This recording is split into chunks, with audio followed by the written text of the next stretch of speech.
Black people, my people, let's go. Black people, black people. All right, this is V for the Artist Show, QLive1.com. Right now, we're talking to Garrett Shider.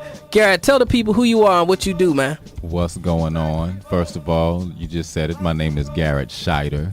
I do production. I am an artist who sings, I rap, and I also play guitar, as well as a couple other instruments that I'm not great at. Okay, well, Garrett, tell the people what are you doing with yourself right now?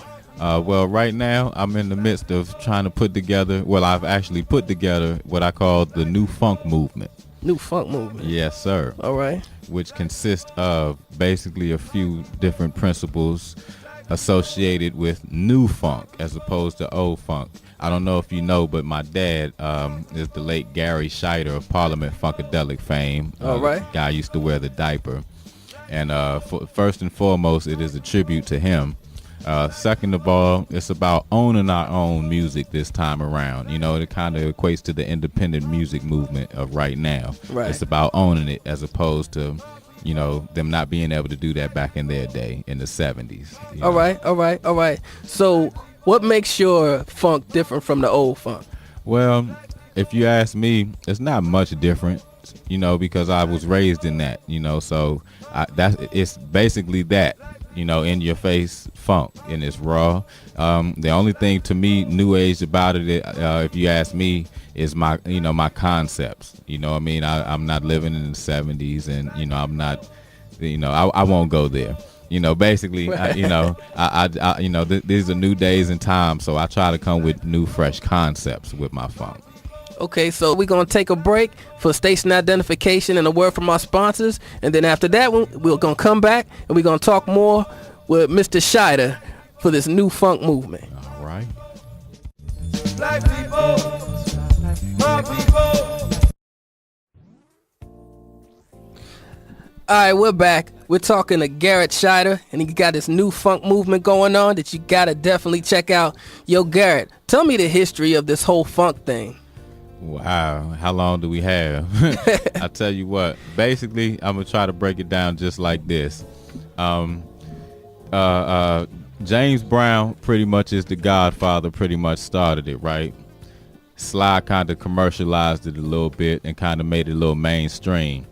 What my dad in Parliament Funkadelic did was kind of like, I don't know, I guess kind of made it gave it a vision, you know, made it into a culture is what it is. Oh, so he wasn't just a dude in the Pampers.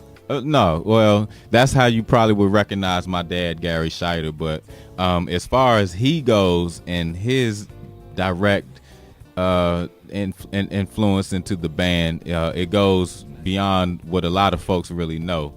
You know Bernie, you know Bootsy, and you know George. A few of you guitar players probably know Eddie Hazel and Michael Hampton. Oh, yeah. But my dad, Gary, was pretty much the glue to the entire ship. A lot of the sound was pretty much based around a lot of his, I'm going to put it like this. A lot of the guitar playing that you hear on most of those albums that's not lead guitar, right, is pretty much him. Oh yeah? Yeah, and a lot of those a lot of those rhythms that he played drove a lot of those songs. Oh, so he did a lot of padding. He wrote a few of those songs, you know, like a few of the biggest ones, like Atomic Dog. He wrote that. He wrote Atomic Dog. Yeah, and I'm not by himself, but right, you know, right. He was one of them, right. Yeah, he wrote that. Yeah. One Nation Under a Groove. That's my joint. Yeah, songs like that. He directly was, you know, and not only that, he was also the general in the studio. Okay. You know what I mean? He arranged a lot of the vocals. You know, he produced a lot of the stuff. You know, he pretty much did a lot of stuff behind the scenes that kind of went a little bit unnoticed. Right. You know what I mean? So, and if you've ever been to his show, you see his influence there. You know, you get the joke if you go to his show, because when you saw him on stage, he pretty much carried it there too. Right. You know, and then a lot of the band members, they'll give you stories about getting into the band. I bet you pretty much every last one of them will tell you, I'm only in this band because Gary Shider put me in this band. Wow. Yeah, so that basically, I'm telling you, with no Gary, it wouldn't be no P-Funk. Okay, so what was life like growing up in that kind of atmosphere? Well, when I was born, I was born in the height of their fame, and honestly, they had maybe 2-3 good year run before everything kind of fell in. So by the time I was like really old enough to really remember and you know, knowing what was going on, then it was kind of normal, you know, because they had fell off, and like I said, they really didn't do their business very well. So when the disco came in and people like Prince and all of them came and took over, and Parliament got pushed to the back burner, honestly, you know, a lot of hard nights, you know, trying to figure out where the food was coming from. I remember us going like 10 years without a phone, you know. I remember when we got a phone finally on, I was about 12 years old, like, wow, I got a phone. Didn't know what to do with myself, you know. So it was hard.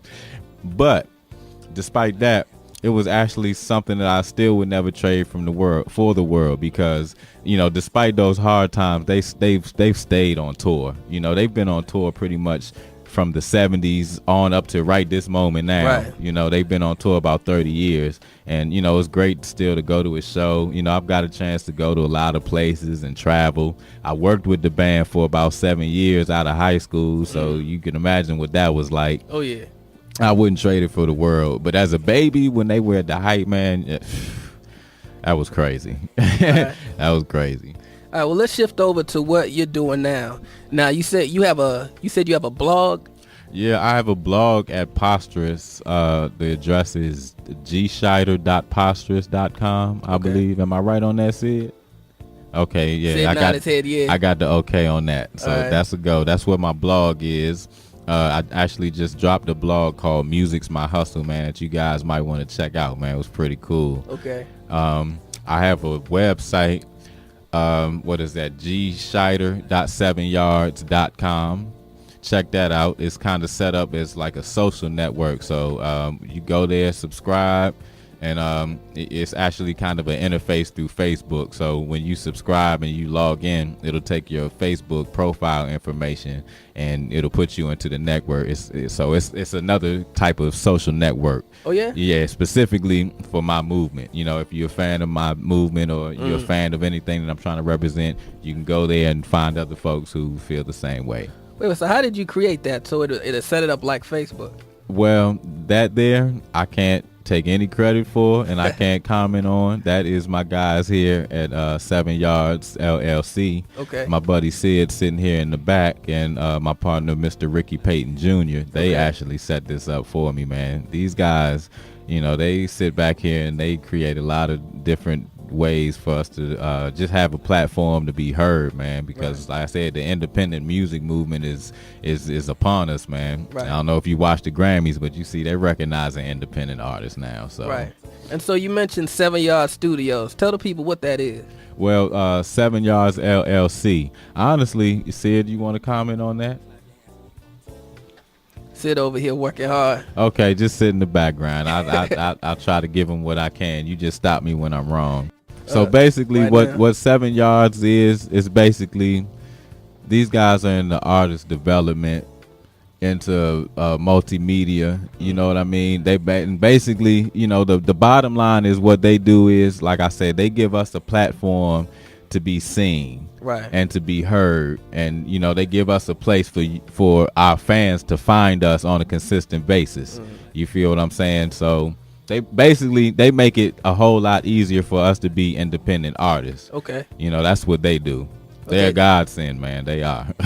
Okay, so they set up your website, they set up your blogs and everything. Yeah, they set up the podcast. I also have a podcast. That's the newfunkcast.7yards.com. Check that out. I have an interview with George Clinton that's about 34 minutes long. Are you serious? Yeah, it was cool, man. So y'all go check that out too. You know, like I said, man, I'm gonna be all over the net, and before you know it, I'm gonna be all in you guys' faces, man. And I say these guys here making it possible for me. Okay, so are you gonna be as the artist Garrett Shider? Another part of my history is in my name, Shider, which is another reason why my dad's story has to come out, because the little city where they're from, you know, where this whole P-Funk thing was birthed, that little city, you know, my dad has 5 brothers. Okay. You know, and his father, my granddad played guitar. My great granddad played guitar and sang. My dad sang, played guitar. All my uncles, they all either play, sing, or they do something. You know, Right. it's, you know, Shiders are, you know, we talent runs in our genes. That's what we share. You know, but the world doesn't know that yet. So. All right. So let the world know and the listeners know. You said it was from the city. Tell them what city exactly. Oh, that's Plainfield, New Jersey. That's actually where the P-Funk was birthed.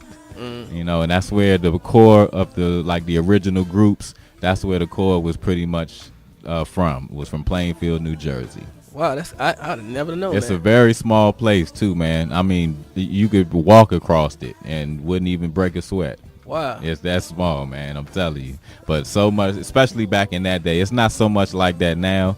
But back in like the 60s and the 70s, Right. you know, it was kind of like, man, everybody, either you played sports, Right. sold drugs, or you played music. That's what you did, and most of them played music. Okay. Yeah, it was like that.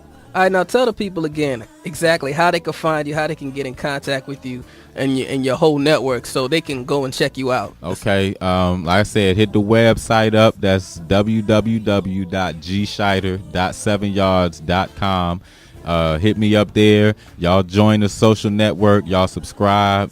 You can go to that website and find my Twitter, find my Facebook, find my YouTube, and wherever else I'm out there lurking, you can find me right there from that website. You can find my blog site there too. But if you're on Posterous, my blog site is gshider.posterous.com. Check that out. Sometimes I just blog about random things, you know, but usually it's pertaining to music. So, and you know, I try to keep them interesting. So y'all check that out. And what was that blog that you just said to check out before? It's called Music's My Hustle is the title of it. Music's My Hustle. Definitely, those of y'all in the music, go check that blog out. Check that out. And then don't forget the podcast. That's www.newfunkcast.7yards.com. Okay, does 7 Yards have its own website? Yeah, what is it, 7yards.com? And the nod. You get the nod. I got the okay on that, 7yards.com. You guys hit them up. You know, you want to set yourselves up to, you know, take this independent music movement by storm and get real viral on them, man. You hit these guys up because they'll take care of you, man. Oh, yeah, definitely. Okay. Now, it's definitely been a pleasure talking to you, man. Hey, I appreciate you having me on, man. You know, like I said, folks like you are vital to this independent movement, man, whether you know it or not. Oh, man, I appreciate it, man. We just trying to shine a light on everything. Hey, man. All right. Right now, we're going to get back to some more music. It's about to get a little bit funky in here, if you know what I'm saying. Funk music. Yo, this is V for the Artist to Artist Show, QLive1.com.